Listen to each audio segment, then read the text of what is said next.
Hi there, and welcome back to Basic Math or Economics. In this video, we're going to continue our discussion of unconstrained optimization by looking at a situation where we have multiple choice variables.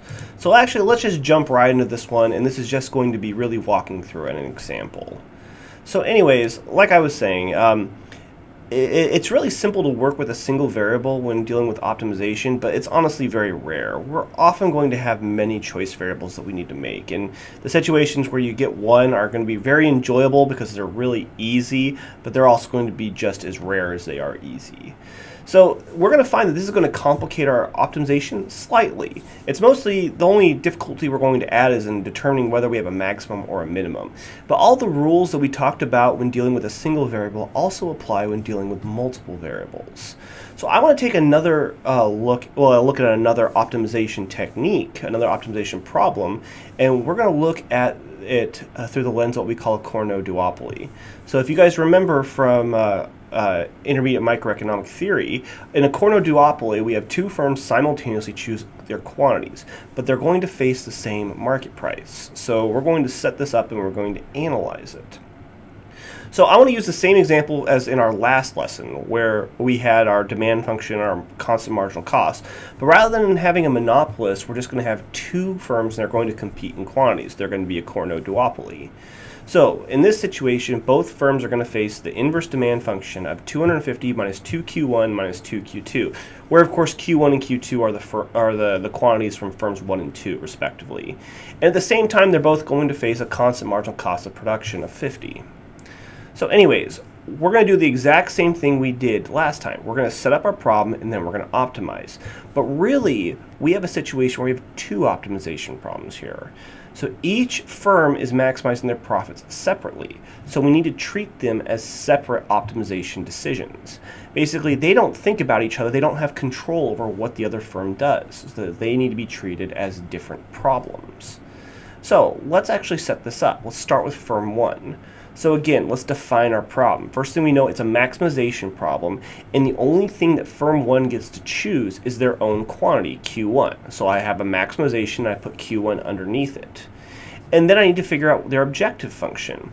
So they're going to maximize their own profit. This is, of course, what the firm cares about. They only care about the profits for firm 1. They don't care at all about firm 2's profits, so we don't consider that in our objective function. So we're going to substitute in the inverse demand function for our price multiplied by firm 1's quantity minus 50 times firm 1's quantity as well. But what's interesting here is that firm 2's quantity still influences the market price. So firm 1's profit will still be a function of firm 2's output level.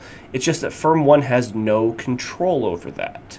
They have to take that as given or as treat it like it's a constant, like we have done in our other situations where we deal with multivariables. Well, there we go. That is our optimization problem right there, the whole thing. And we are ready to calculate a first order condition. So again, just treat Q2 as if it were constant. We can't get rid of it. It's just there. And we're going to take a derivative of our objective function with respect to our choice variable, Q1 in this situation, and then we're going to set it equal to 0, which I have right here. 250 minus 4Q1 minus 2Q2 minus 50, and that equals 0. So we could rearrange this and derive something that we call a best response function. That we're not going to worry about right now. We're just going to treat this as an equilibrium equation.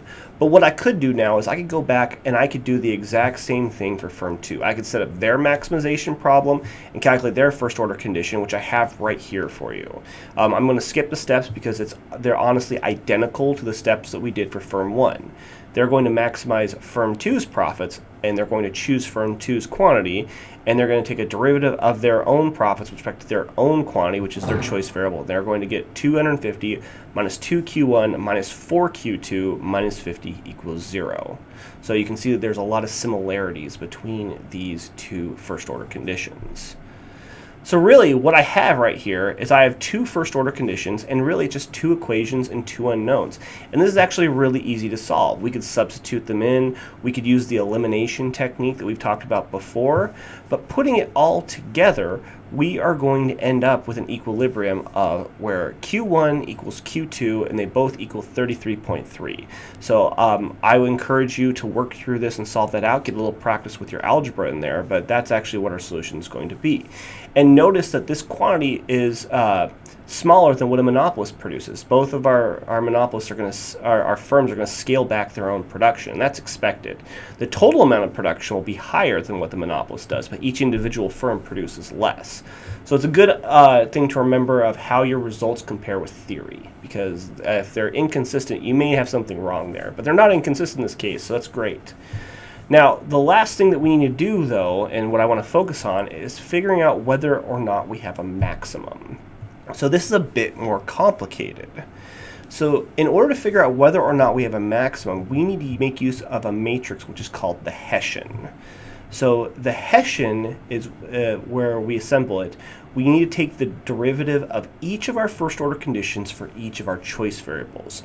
So I have two equations and I have two choice variables. So doing every possible combination of those, that gives me 4 derivatives total. Now, we need to organize the Hessian correctly as well. So the first row and first column of our Hessian is the derivative of our first order condition for our first variable. So we've got to make sure that you're using the same first order condition in the same variable. Those have to exist along the trace. Remember, are the diagonal elements of the Hessian. So the first row and second column of our Hessian is the derivative of our first order condition and our second variable. So we need to just make sure we're doing them in order. So the rows are going to be the first order conditions, the columns are going to be the variables. Now the good news is if you get this backwards, it's not going to impact the results of your Hessian at all. So really, as long as you're consistent, you're going to be okay in this situation. Well, anyways, let's calculate this. So I need to calculate 4 derivatives right here, and I have them right here. So first, the derivative of my first order condition with respect to my first variable, Q1, that's just equal to -4. The derivative of my first order condition with respect to my second variable is going to be -2.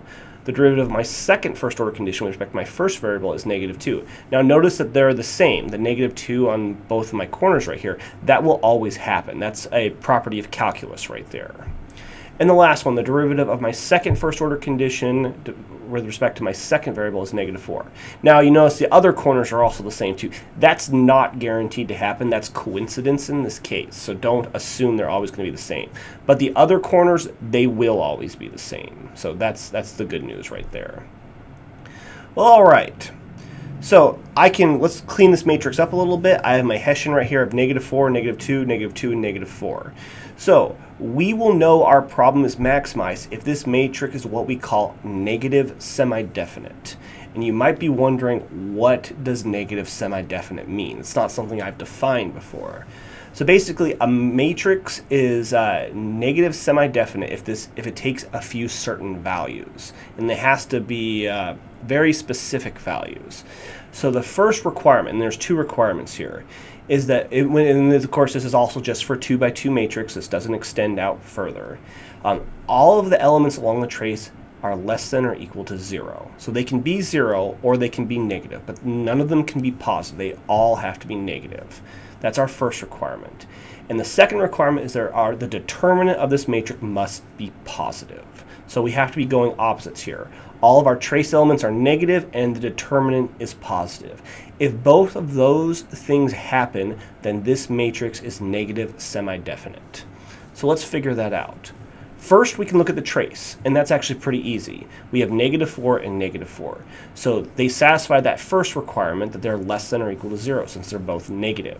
So we're fine there. Now we just need to check the determinant. Well, putting that all together, I have -4 times -4 minus -2 times -2. That's just 16 minus 4, or 12. So the determinant of this matrix is positive, which again, that satisfies our condition. So since our determinant is positive, that, along with all of the elements of our trace being less than or equal to 0, means that our matrix is semi-definite, or our Hessian in this case is negative semi-definite, and we have a maximum rather than a minimum. So this is very useful to check if we're dealing with what we call less behaved functional forms. The good news is a demand function going into a profit function, that's pretty well behaved. There are some utility functions where you're going to want to check this just to make sure that you have a maximum rather than a minimum. So a little bit more about this technique. If you're looking for a minimum rather than a maximum, the Hessian needs to be positive semi-definite. And again, for a 2x2 Hessian, as long as all the elements along the trace are greater than or equal to 0 and the determinant is positive, we have a positive semi-definite matrix. Now we can have situations where the matrix is neither negative nor positive semi-definite. That is what we would call a saddle point. It's neither a maximum nor a minimum, and they can be a bit of a pain to work with. I've had that come up in my research a couple times, and they're not fun, but that's what happens if it's neither a maximum nor a minimum.